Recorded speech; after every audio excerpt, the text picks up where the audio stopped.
Dr. Lee, so you've written a lot about dysfunction and polarization in the Congress, and I want to get your sense of, how do you counter those trends, given that we have very narrow margins between the parties? There's a lot more, this place is very political, and I want to get your counsel on any sense of how to get out of that trap.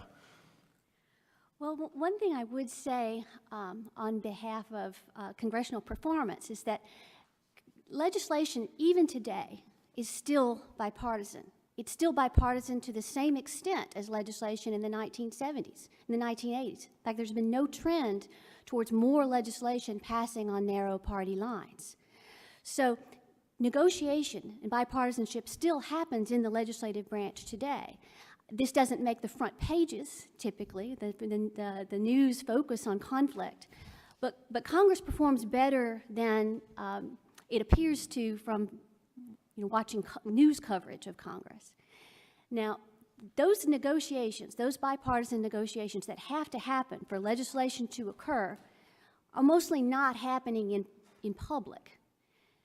I am struck by the fact that in the legislative branch, there aren't formal regularized meetings where parties can meet on a bipartisan basis, that the regular formal closed-door meetings that occur in Congress are the ones that occur in the party caucuses and the party lunches every week.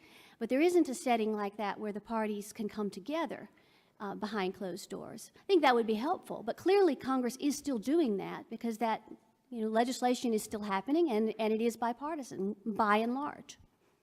What form would you have that take? Well, I would leave it up to Congress to find a form that would be useful to you. I mean, there have been frequently, over the years, proposals to have bipartisan retreats. They are sort of one-off affairs. It needs to be meaningful to members. I would encourage creative thinking there. I don't think it's something that can be prescribed from the outside.